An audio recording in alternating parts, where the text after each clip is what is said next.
All right then. So, welcome to workshop number 7. I've got the wonderful Liam Willcox joining me for this one to go through some race start technique. And before we start, massive thank you to everyone who did the doodle poll to vote for this week's workshop. It was very handy to help me decide. I had like a whole list of things, Liam, to cover, and wasn't really sure. So I thought, you know what, let's put it to the people, see what they say. And the people answered. I do. So let's get started on race starts. Well, we've got the awesome image of Caleb Dressel there, who's going to feature quite heavily in this video. So the first things to cover before we get started really on some of the specifics of starts is just go into some of the basic facts of it. Fundamentally, and Liam, you can jump in, whenever you want to, of course. But it's so important to have a great start in pretty much all events. I mean, what do you think about that? Definitely. So I feel like with starts especially, it's what makes or breaks a race, especially the shorter events. But yeah, no, one of the most important things. Absolutely. So just as a point of reference, so for me and Liam, we focus in on the start as being the first 15 meters. Now, today we're just going to focus on the work off the block on a dive start. We're not going to go into the underwater phase and the breakout today, but we want to make sure everyone's clear on that 15 meters is the start, and that'll be relevant in a second as well to talk about some other bits. But from an energy system point of view, that first 15 meters, you use a system called the ATPPC system. Now, I'm going to make sure I've got to try and get this word right because it is so difficult to pronounce some of it. It's adenosine triphosphate phosphocreatine. That's the system. And so the ATP is the adenosine triphosphate and the PC is the phosphocreatine. There, I've got the words out. We're all good. So that's I wouldn't even attempt it. Oh, I know. It's like, it's the worst one to remember. And then when you're trying to say it, you feel like an idiot trying to say it. So that's kind of like the energy system part of that, when you look at it from a physiology point of view. But fundamentally, what we're focusing on here is technique, and having the combination of, technique and great execution of the start gives you a free advantage. That energy system we're talking about there lasts for anywhere from 6 to 12 seconds, very short. And once that energy's gone in a race, then that's pretty much it. So that is a free bit of energy. So technique and execution are massive in this. I mean, what's been your experience on watching racing, Liam, from a start perspective? Oh, it definitely, like I said, it definitely makes or breaks it. You can see the ones who can benefit from a good start. And I think one thing that we'll touch on later as well, especially, is how, a good start really benefits the underwater, really helps it. As if you have a poor technique on the start, going into the underwater, you're going to have to try and make it up again, which, like you said, is free energy, is free speed, make the most of it. Absolutely. And that plays into not just starting underwater, but swimming in general. It's an economy sport. We're trying to maintain our speed as frequently as we possibly can. I mean, you can look at it from a pulling technique. If you're pulling, for example, and then your hand shifts to another position, that speed is going to drop quite rapidly, and then you've got to use energy to bring that back in again. So it's massively important, and that's a really good point, that it all comes from the start. So just a couple of key points from a training point of view on starts. So starts alongside with turns, which is obviously a completely different topic. When it comes to land training, these are starts and turns in particular. They're the most trainable areas in swimming on that. It's the most relevant, where you can really dig into the skills and developing the technique of all of that. And the three big components of it is having great technique for your start. So you can do that on the land. You can work on flexibility and being mobile in your joints and around the body, and having great stability, which was something, Liam, that you definitely mentioned to me yesterday that you wanted to make a big kind of point about. Definitely. I wanted to, speaking to the guys now, it's one big thing when they get on the block and they're like, what position? They go, what position do I need to get in? And you're trying to mold them into that position. And you're looking at some of the areas where they're a little bit tight, it's just like, well, that flexibility was good. We'd be hitting these positions, which will, make them more stable to drive off from. Absolutely, and that it's a bigger picture as well. And we can just keep linking this back to just stroke technique also. If you're not flexible and mobile enough to hit the position that is fundamental, which is what we're talking about here, we're talking about real fundamental things, then it's going to be very difficult to do it well. You know, you're always going to be operating at a lower percentage rather than at 100%. You know, the other two kind of key components, which is something that you can develop as you get older, is then having great strength to generate force off the block through your legs and your upper body. And then when you look at the power aspect, that's then generating, creating speed to then move that force fast, which is obviously what we want off the block. And like you said, Liam, the 50 freestyle, for example, or the 50 events, massively important. Oh, definitely. You know, so like we said, it's very, those are very highly trainable on the land, which is why land training is so important across a lot of different aspects. So just looking quickly before we get into the meat of all of this, just how we develop starts. So, you know, the key to a great start is preparation and practice.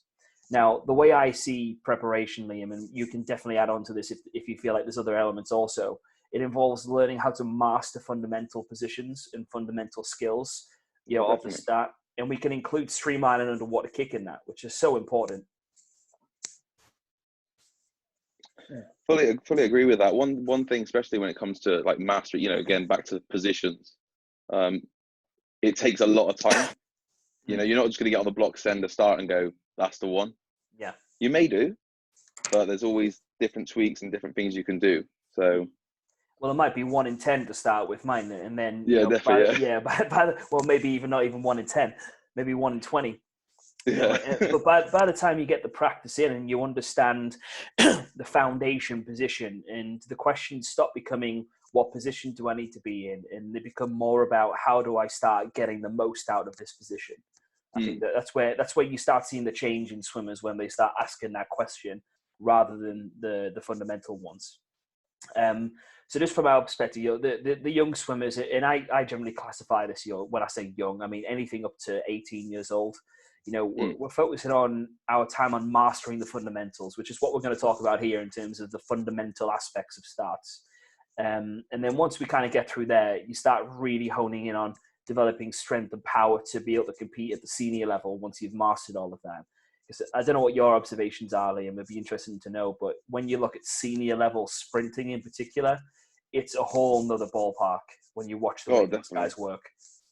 Definitely.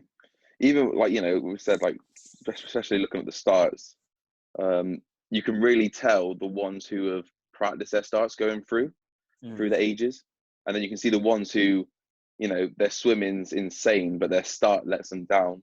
And it really, in that, especially when you get to, like, you know, the older levels, and you're definitely seeing a massive difference and a massive gap between the ones who have perfected and the ones who are just not doing it as much.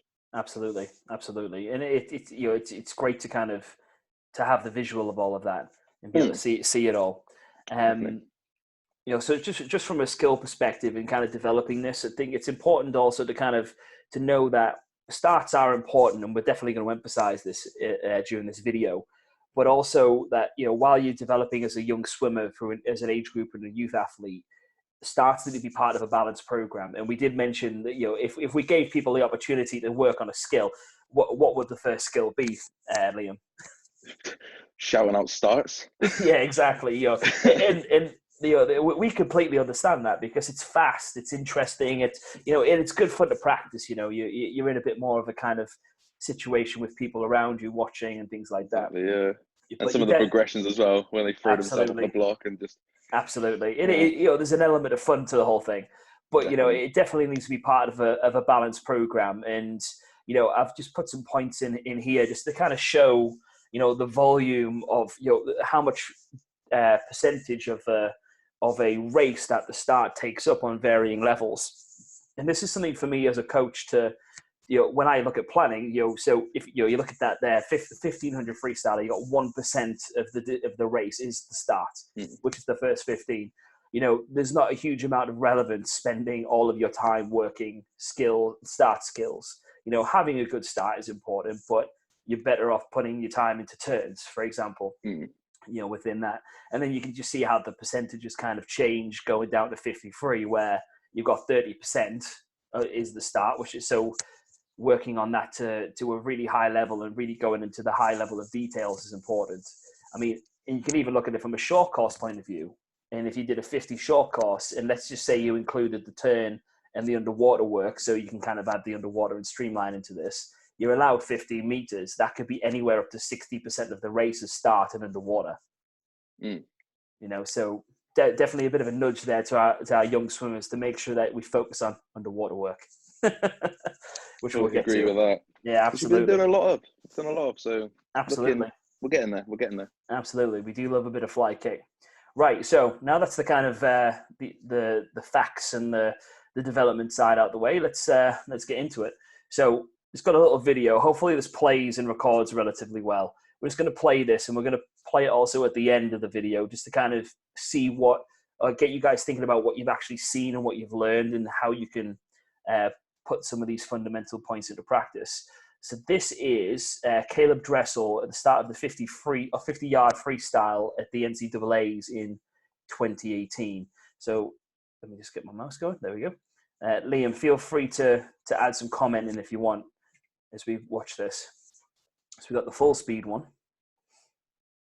And then we just got a slightly slow motion version. This is where everyone's going to go back and try and lift their arms over their head. Yeah, exactly. You know, let's bring that back. And just watching that again, and I'll actually pause it at that point. No, that was awful. Didn't get that right. On the slow one. Yeah, on the slow motion. Here we go. There we go. Now, you know, Liam mentioned that Dressel brings his arms over on his recovery on a start, and we had a bit of a chat before, didn't we, Liam, just about the variations that you can get within starts. Mm. It's you know, you guys watching this will understand, because some of you guys have spoken to me about, oh, have my arms gone back? And you know, however your arms go forward in the air doesn't really matter, as long as you get into that streamline and hit the water, you know, and they don't make your body position go out of line, then you're fine. Because you can look at the guy in the yellow hat just below him. Look how high his arms are. Whereas the guy in the purple pink trunks at the top, his arms are going underneath and through, even though his body line's a little bit out. But you know, that's just me. But yeah, no, it really depends on preference. But you can play around with it as well, because some people, the arms recovering over the top actually helps them. Some underneath helps them. Again, it's one thing you can play around with. Absolutely, and like we've already said, this stuff is like detail. It's stuff once you understand, and you could. The goal of kind of it here is that to teach the swimmers to be able to understand the fundamentals of what we want to see, regardless of what the detail of your dive is. So you can almost tell us what it is. So if we ask you, you could actually explain, well, it's this, and this. And when you can do that, then you've started to really download the information, and you can start making choices for yourself. And I think that's the big thing here, Liam, is that what we want to do is give you guys the foundations and the fundamentals to then start making good choices for your own performance. I think that's a big thing of taking ownership of your own work, if that makes sense. Well, definitely, yeah. You know, and I mean, this is a pretty good image right here, just to kind of see, like you say, Liam, some of the different styles and ways of bringing your arms over, and that's just one little part of it. You know, I mean, you can, you know, if you look at the guy in the yellow hat here, you know, you can see that massive arch in his back. Now, to me, that would be a bit of an alarm bell as well. You know, you can kind of look at the opposite side of it here in the pink trunks, but this guy, you know, having his back arch, not a huge amount of stability, and that's something that we talk about later. And even the guy in the blue trunks, like he's kind of similar to Dressel in the fact that he's flat, but his arms, you can see they're coming underneath, almost coming like through instead of going over the top, which again is the difference, but works for him. So yeah, and this is a really funny little thing that I've just thought about as well, and this is maybe, you know, looking at how far science and training and understanding technique has come. If you look at all these guys, and this is 2018, bear in mind, these guys, they're not massive. You know, these are some of the best sprinters in America, and they've got some depth. You know, Dressel is a big lad, but he's not an absolute fridge. Like, you know, we go back to like 2008, 2012. Alan Bernard, for example, the French swimmer, kind of comes to mind for me. He was so big. You know, when we had the tech suits, he was having to be cut in and out, you know, have several people put him in and cutting him out. He was so stacked. But then when the tech suits were banned, he struggled because he was so big. Yeah. You know, his muscle mass was just far too much to be able to hold and maintain. So, you know, some of the sprinters, you know, they come in all shapes and sizes, really, don't they? No, definitely. You know, the general trend is that they do tend to be very tall. Yeah. You don't get many 5'5" sprinters, unfortunately. Anyway, right, moving forward. So, taking it into a bit of a breakdown now, looking at some of the points of the fundamentals, like we've said. So, we're just going to start with setting up on the start. So, use a little picture of Ben Proud here, and we just got some key points there on the right side. So, Liam, should I just kind of go through them, and then we can point any specific bits out, and if you Yeah, want to yeah. jump in, then obviously you just do that, okay? Sounds good. So the top one, just in terms of the setup, you know, we've looked at, you know, the vision, like where your eyes are looking down towards the water surface, and this is definitely something that you can see from. I do see from young swimmers sometimes that they have their chin very high and Oh, they try definitely. and Yeah, look yeah. forwards. I mean, what's your experience of that? No, definitely. One I think good point for, you know, having your head looking down, your eye line looking at the water, is that's going to benefit you when you actually try and leave the block. Mm. You know, you like you said then with some of the kids who've already got their head looking up. You know, when you try and push your head forward when you leave the block, if your head's already up, it's not going to happen. You're Yeah. going to just go straight down with your head looking forward. So yeah, no, that's one of the main key positions, and that also helps with the rest that's underneath this on this list. And that it's funny you say that, because that's when you see young swimmers going in like Superman Yeah, almost, and you're almost going, oh no, they're going to belly flop. exactly. Yeah, you can see it coming. No, so yeah, absolutely, it's such a key part. High hips, you know, I think our swimmers must have heard us say this 1,000 times. You yeah, know, and you can see it nice and clear here. Hips are high above the shoulder line, and you yeah. know you got a nice line from the hips to the shoulders there as well. You know, there is a bit of an arc in there, but you know what? Mm. The human body can only do so much. And Yeah, it is what it is. actually, I find that if people try and fully flatten their lower back, they almost create an underside to that where they're extending too far the opposite way, and then Yeah, that then loses power from the hip drive. no, Um, definitely. that makes sense.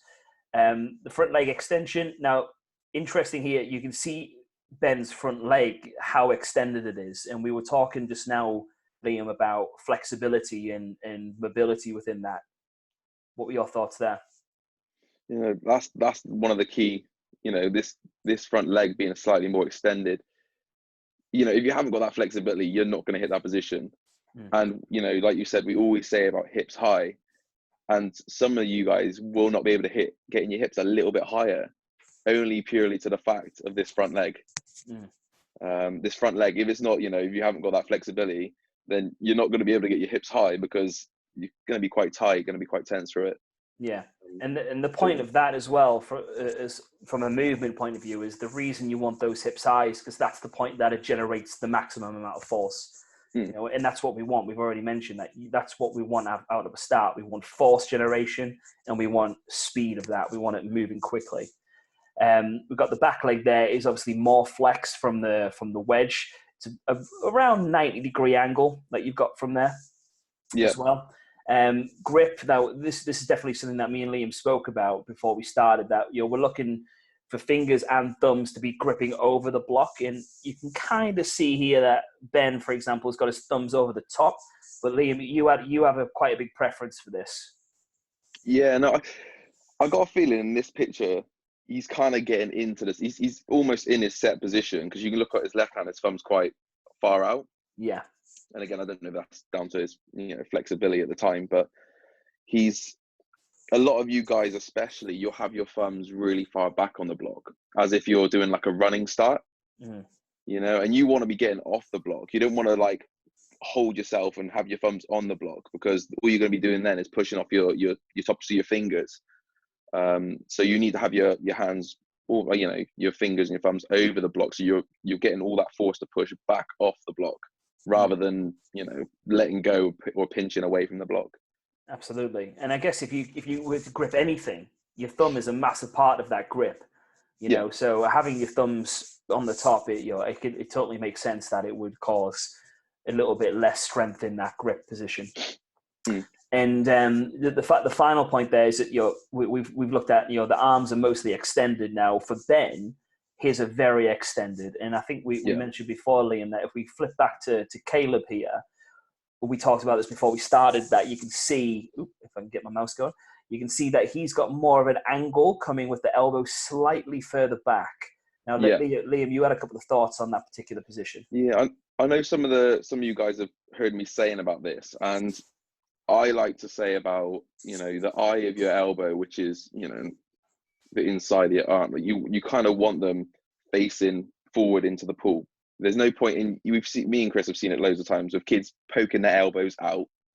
You're not going to get the most amount of force off of that. So as you can see, his Dressel here has got his elbow slightly turned back, a little bit of flexion, only so that when he does drive off, he can really snap, really use that power to go out. If they're completely tense and completely straight, then he's pushing off a straight arm, which if you did that at home right now, when you try to push off a straight arm, it's going to be uncomfortable, and you're not going to get as much as if you bend your arms a little bit.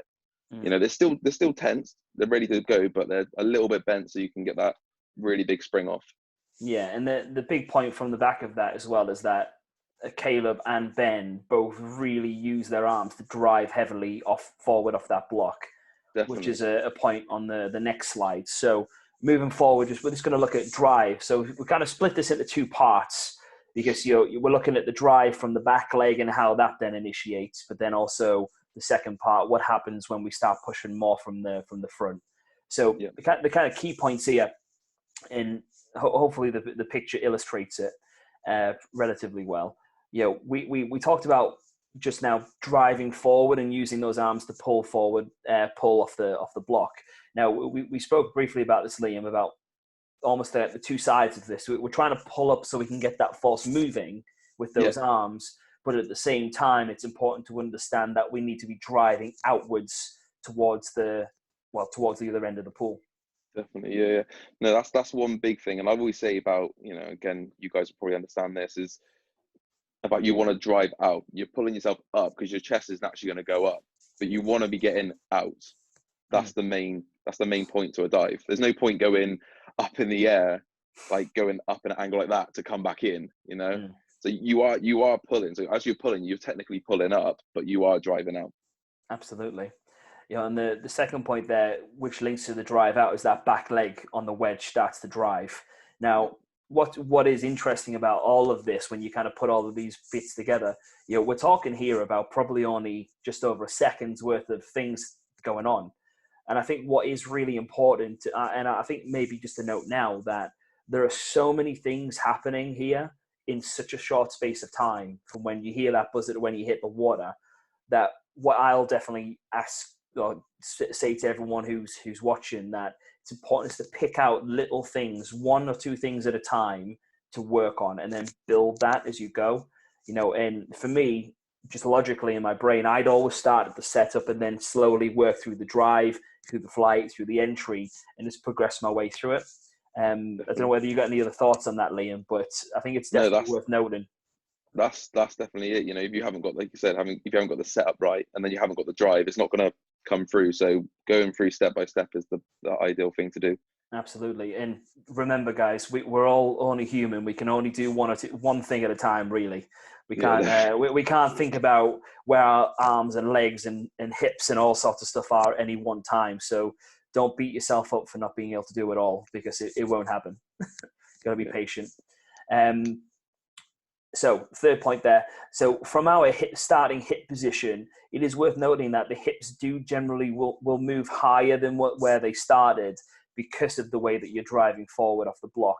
And the hips are the massive part of the force generation that you're trying to get when you move off that block. And obviously with that, shoulders start moving forwards. The hips, and we've said this from the start, the hips are higher than where the shoulders are. I think it's quite a big one, Liam, because essentially for me, the shoulders and the head are guiding the direction. Yeah. And the hips and the legs are generating the force, if that makes sense. So you can almost kind of link it into the drive out bit. The hips and the legs are driving out, but the head and the shoulders are creating the direction that you're trying to go in. again, it goes down to, and I know a lot of you guys watching will understand, and you probably picked your dives apart a few times. Mm. And how many times have, and this is only again for some of you, how many of you let go of your arms, push your chest up, and then push your legs? Mm. So instead of having this position where your shoulders are below your hips as you're driving, your shoulders are above your hips. So you kind of do that, let go and then push, instead of driving, using the arms, really driving through the legs, and then going out into that position. Absolutely. It's tough to change if you've done it the opposite way, but when Oh, you definitely. when you get it, you feel the difference. You can really feel that body moving. And it's scary to change it. You're going off of a block head first. Which a lot of people don't really understand until you do it once, and you hit the water with your arms above your head. You're like, oh, actually, I have got time to do that. Yeah, that's one big thing. That's the big thing to change, is confidence off a dive. absolutely. And when you get it, like you say, it clicks. Mm. So bringing back the vision bit, so you can see here that as the drive starts, his eyes are moving forward. His eyes are looking forward now. So he's changed that vision point. And actually, on the next slide, we talk where it goes back to. And we're looking at the way that you're driving off. You're trying to drive off the balls of your toes, so the front of your toes really starting to put the pressure out. And I like to almost imagine, or try to get people to imagine, when they're pushing through, that the energy is just waving from the shoulders, the head, the hips. It pushes down through the legs, and it just pops out the toes as you push away from the block. It's this big explosion of energy coming off that block. Just to add a little bit of sound effect into that. Yeah, that's the best way of explaining it. Honestly, that's good. Absolutely. But I think also with that, with that energy, you've got to be really ready to do this. And I think it's important to know, doing a dive, and then jumping out super quick and jumping on again and go, oh, let's do another one. That's not really the way to do it. You've got to be giving yourself time to prepare. Even if it's in a session where maybe you've got 10-second interval from the person in front of you going to when you go, you've got to be ready to get that wedge set, get on the block, get set, and be ready to go, because you don't want to be wasting time and then get on with the second to go, because you're just going to flop into the water. Exactly, yeah. And that's definitely, that's an organizational thing as well, I guess, just to make sure that you're ready to go. So moving on. So this is the second part, essentially. So where we're starting to drive off that front leg.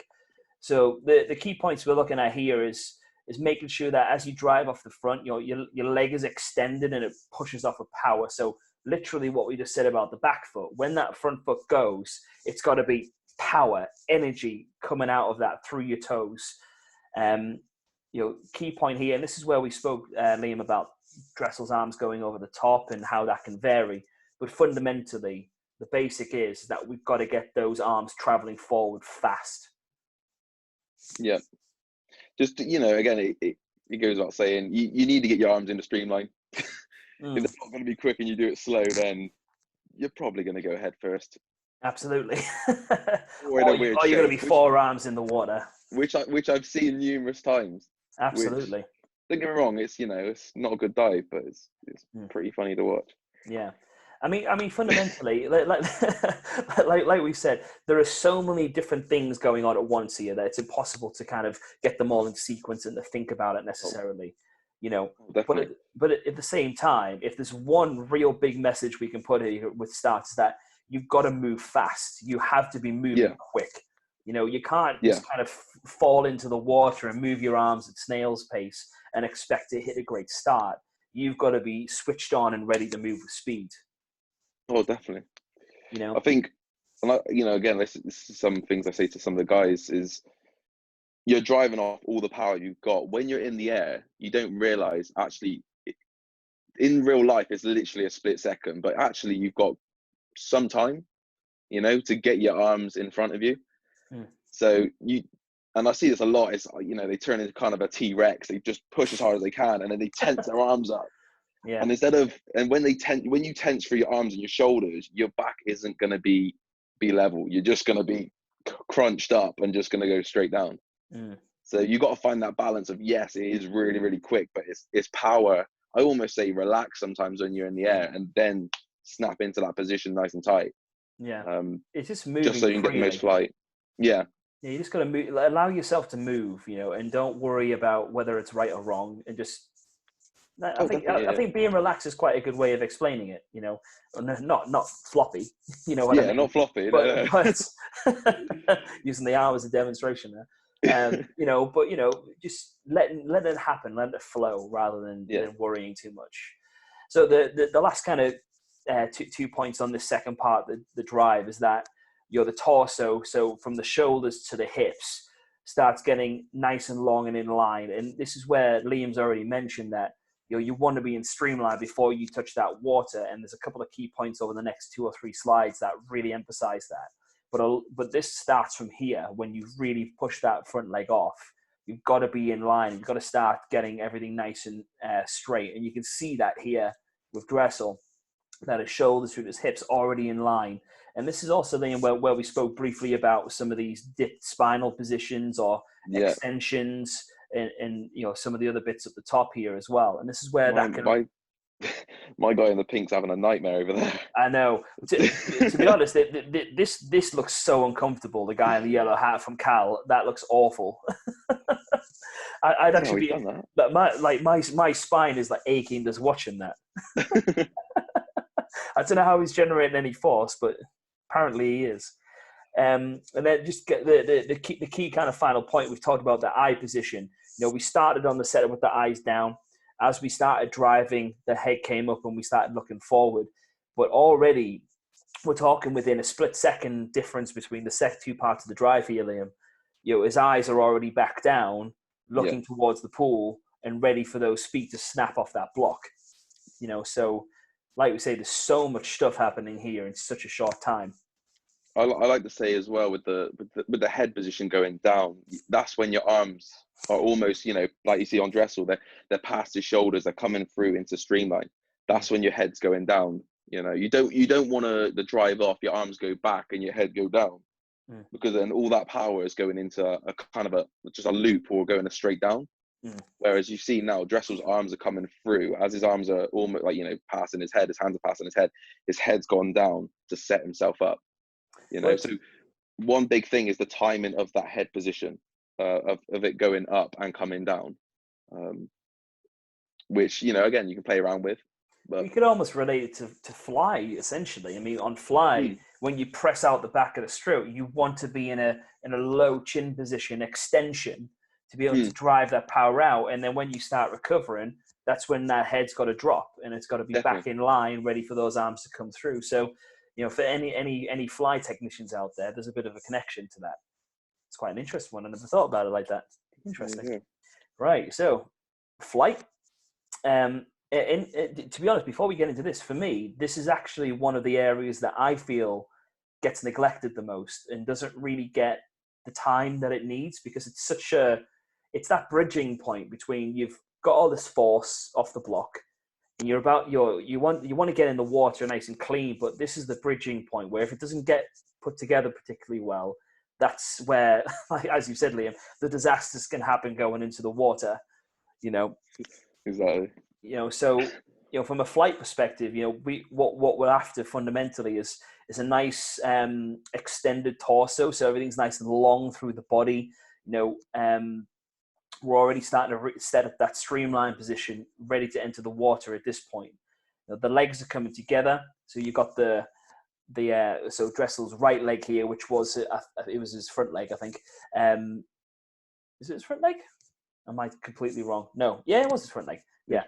Yeah, so his front legs already come up together with the back leg to form that nice streamline position.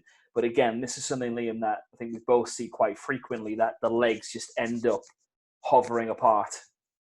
No, definitely. Yeah, no, that's one key thing. And again, it's down to, again, tightening through the legs. If you're relaxed, because the amount of times we've seen kids who've got from their hips to their fingertips generally pretty good, and then they just forget their legs, and it's just like out there. It's like, oh, it's almost like these spider. two things just dangling behind them. Literally, yeah. It's like, come on, use them. I think the funny thing is, I think some people out there know who they are with that one. Oh yeah, I'm sure there'll be some people watching this video shortly going, "Oh no," they know who I I've am. been sussed. I've been sussed. It's almost like watching a wheelbarrow go into the water, isn't it? Oh God, Dear yeah. me. I've seen some shapes in my time. Oh yeah, I know, right? Some starfish going in there. So yeah, so obviously the legs need to come together, dear me. And we've already said that the arms absolutely have to be streamlined and you're into this nice tight body position before we hit the water. It's kind of like that water surf. It's such a threshold. Once you hit that threshold, you get what you get. Yeah. Or you get what you've put together. I Oh, guess. what you put in, yeah. Absolutely. And with that head position, we spoke on the last slide on the second part of the drive that the eyes go down. Now at this point, that head is nicely dipped in between the arms to set up that entry. So when you think about that flight, it's completely that bridging point between the drive and the entry position. And if you don't nail it, it's going to come off a little bit either wonky, disastrous, or awesome. One of the three. Right, let's see if I can get my mouse going. There we go. So last little bit.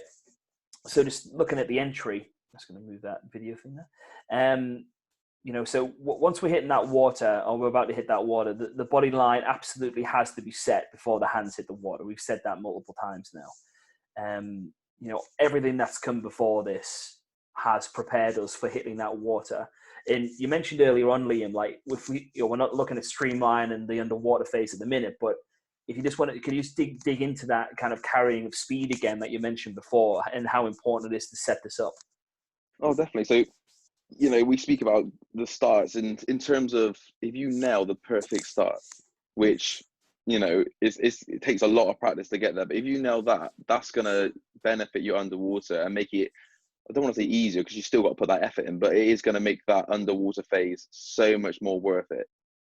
Whereas if you hit the water and you're a bit all over the shop, you have to try and gain it through the underwater. And you can especially see that. And I guarantee you guys have been at competitions where you've seen a swimmer hit the water and you think that underwater is amazing, and you look at others and you go, oh, they've hit that water a bit wrong. And now they're struggling to try and get back up again. And even you probably guys have done that in a race. So if you nail the start, going into that underwater, it's just going to make it so much easier for you. And then you can play around with the timings of the fly kick and stuff as well. But yeah, it's a big difference. If you get the dive right, especially the entry, you're gonna be flying. And I mentioned this before. Swimming is fundamentally an economy sport. It's about being as efficient as possible. But if we kind of take that even further, when it comes to sprinting, especially 50. The whole goal coming off the start and then into the first 15 meters of the breakout, you're trying to get to your fastest possible speed as quickly as you can. That is fundamentally what you're trying to do, with the right technique, the right stroke rates, the right underwater counts, the right start, all of those technical elements. But the big goal that overarches that is we are trying to get to that maximum speed as soon as we can. And linking to what Liam said there is if we don't nail that entry and that start, we will lose speed because of the way we've hit the water. And that energy that it takes to get back to the speed that we were originally moving at, and then to try and get to maximum speed in the water, by the time you get to 25, 30 meters, you just achieve maximum speed. Whereas someone else might have done it at 20, they're already ahead of you and you've used a massive amount of energy to be able to do that. So even some of the guys, the top athletes especially, the fastest part of your race is your start. And the guys who have got the best underwaters in the world, like Dressel, through his race, he's not really generally getting quicker. He's trying to hold that speed. If you've nailed that underwater and you've nailed that start, you're trying to hold that speed that you had. Whereas, would you rather hold something, or would you try and waste energy and use energy to try and get up to that point? It's that gap, like you said, it's that bridging that gap. Absolutely, and that's such a great analogy actually, and you can link that to things like track and field. And you look at someone like Usain Bolt on a 200 or 100. It's not about people don't get faster when they pull away from a field; they are just slowing down the least, and that's fundamentally what 50s in particular long course and short course 50s and even short long course hundreds, you know, and when you bring turns into this, it's just the less that you lose speed, the more that you can maintain your speed into out of a wall or start into your swim, then that's the person who's going to be the most successful in the race. You know, 100% agree. who can hit their fastest speed and then hold it the longest, or watch it drop the slowest. It's such an easy way to look at it, but it's very hard in practice. Definitely. You know, so the kind of second point here, we've talked about this slight body pike as they transition in the water, and this is something that for me and Liam we spoke just briefly about before we started, that we do see quite frequently in some of the best sprinters that, not best sprinters, but best divers, that they go in with this really nice upper body hip to shoulder to fingertip position, but they have this little pike position here from the hips to the toes where you can see the slight change of angle.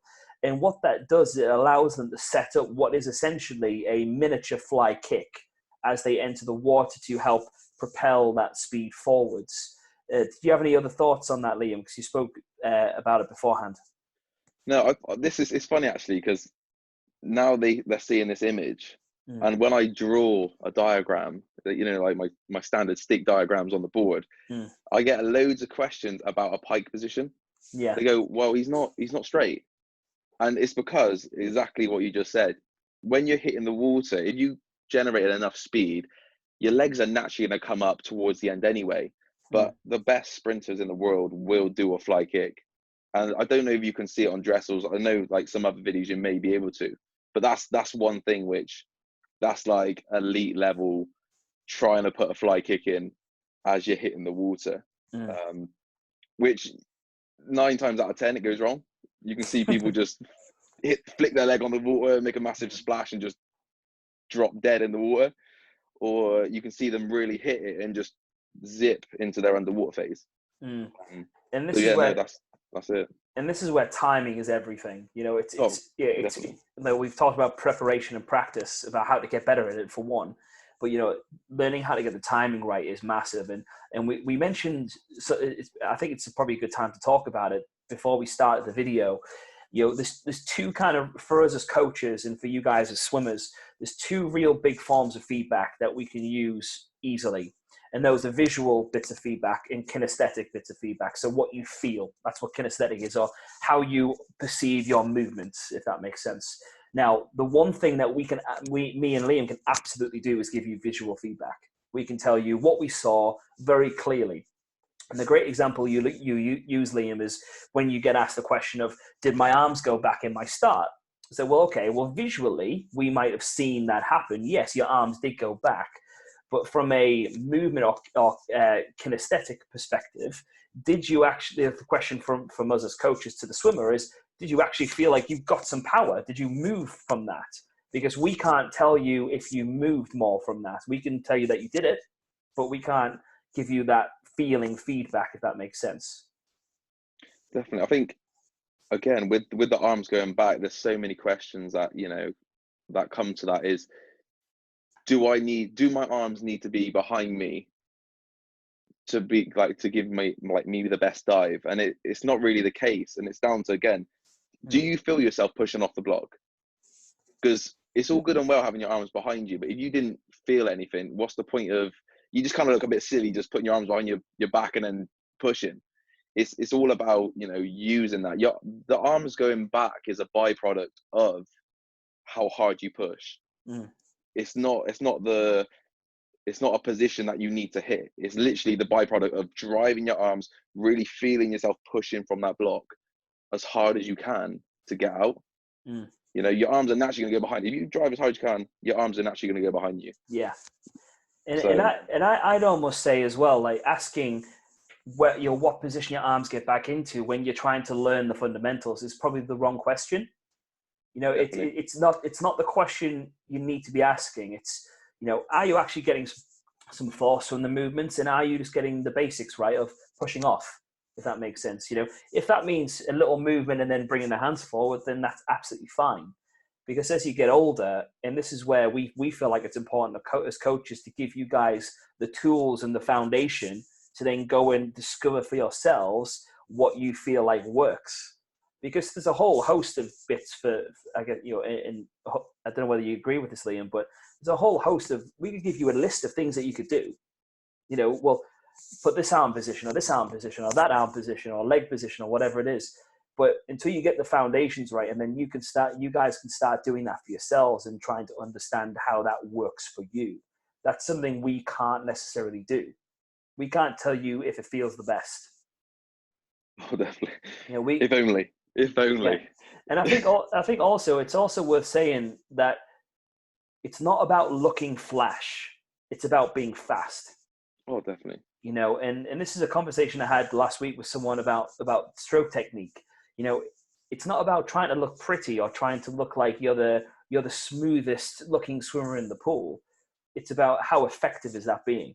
It doesn't matter if it could look disgusting, but if it's fast and it works, then so be it. Exactly. It's not synchronized swimming at the end of the day. I think especially when it comes to diving, one of the main things me and Chris look at is, firstly, are you putting, the start position on the block? Secondly, how much power are you putting in? If we asked you, did you give it all on that dive, and you say yes, then we're looking at your shoulders and hips. Are they in line? That's the biggest indicator to us, because if your shoulders are below your hips, you're going down. Your shoulders are above your hips, you're going up.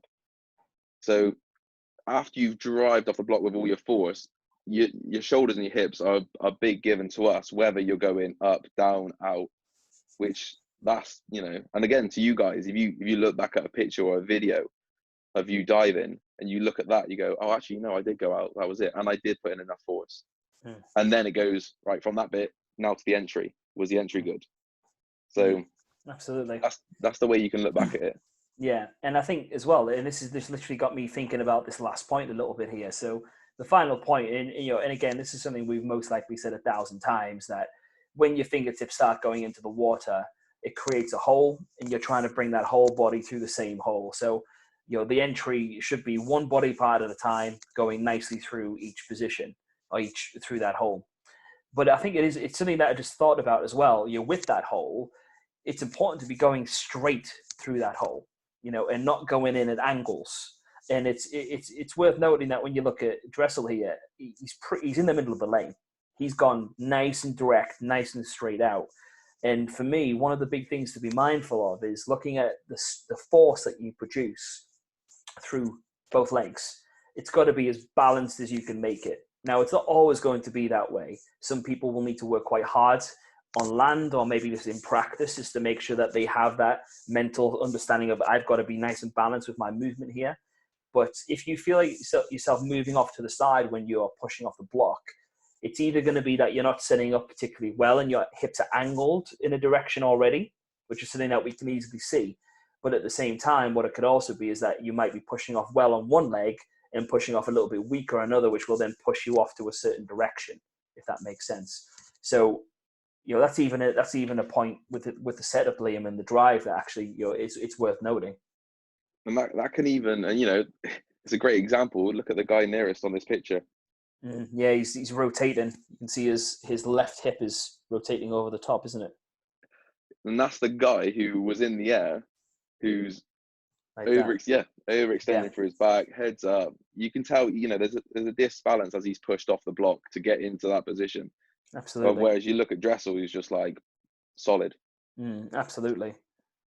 You can see how much more this slight pike is allowing him to set up for that kick, but also set up for a nice shallow entry position and not go submarining right down at the bottom. And spiraling out of control. Yeah, I mean, and that in itself is an interesting point, that when you hit the water, technically, when you think about the way pressure in water works, the deeper you go, the less pressure there is when you move through it. So it is actually fast for you to go deep in the water, for example, when you are kicking.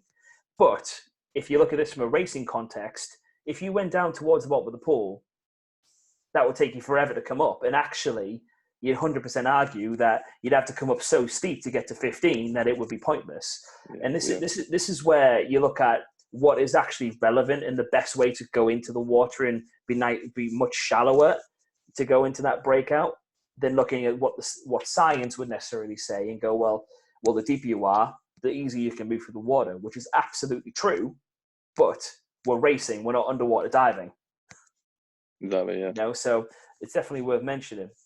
So just to wrap this up, I guess, you know, we're just gonna just play this video again and kind of what would be interesting, guys, just for you guys watching, is just to kind of think, are you seeing this a little bit differently now? We've talked through some of these sections. Can you watch a start and kind of maybe identify some key areas that you're seeing people like Caleb Dressel do that maybe you weren't thinking about at the start? So I'll just play it again.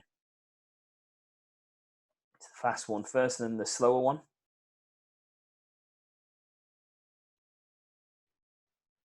There's something very satisfying about watching it all come together. Yeah. It really is. Oop, I'll get rid of that. So yeah, I think one more point, and I don't know if we mentioned it, but the gap between your leg and your chest, I feel that's one big important thing about a dive, especially on the block. I think we forgot to mention it on the first bit when if you can go back to Ben Proud's yeah, sure. Let's flip right picture. back. I think There it'll we be go. on there. There you are. Look at that. So that look at the gap between his chest and his leg. Yeah, right in You know, there. he's open. He's there. If you've got your chest resting on your leg, you haven't got much move. You haven't got a way of movement. Whereas he's got enough there. Nice gap to just drive from. He's free to drive forward. I think that's one big point. And if you look at Dressel as well, there's the gap again. Yeah, it's obviously harder to see, but even from the angle, right, you can definitely see that there's a good space between there. I mean, to be honest, I've definitely seen swimmers rest their chest on their leg and almost use it as a crutch and go, well, I'm just laying on this right now. And let's be honest, I think after what we've spoken about, that's not going to create a fast start. No. So yeah, just finish it up playing that again. But hopefully everyone is taking something away from this little chat that we've done today. So we're more than happy to go into depth into certain areas of it. I mean, to be fair, Liam, I think we've talked quite a bit, to be honest, on each part. So I'm not really sure how much more detail we can necessarily give, but there might be some specific questions. So when I post this onto Coach Now later today, guys, if you've got any specific questions, Liam's on Coach Now, and if you want to ask, then I can get Liam into the conversation, and we can have a chat about it as well if anyone wants to do that. So there's no actual task this week, guys. I think just watching the video is going to be hopefully quite informative. So just watch the video, and if you've got any questions or if you want to ask any more, then feel free to.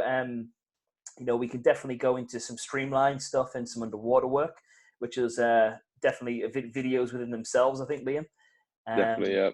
But yeah, so hopefully you guys enjoy it. And again, thanks for everyone for voting for this and giving us some understanding about what you want to see. So that'll be bye from me. See you later, guys. Bye from Mr. Liam. Look at that. I was waiting for that. All right, brilliant. Standard. Well, cheers, guys. We'll see you soon. Awesome. There we go.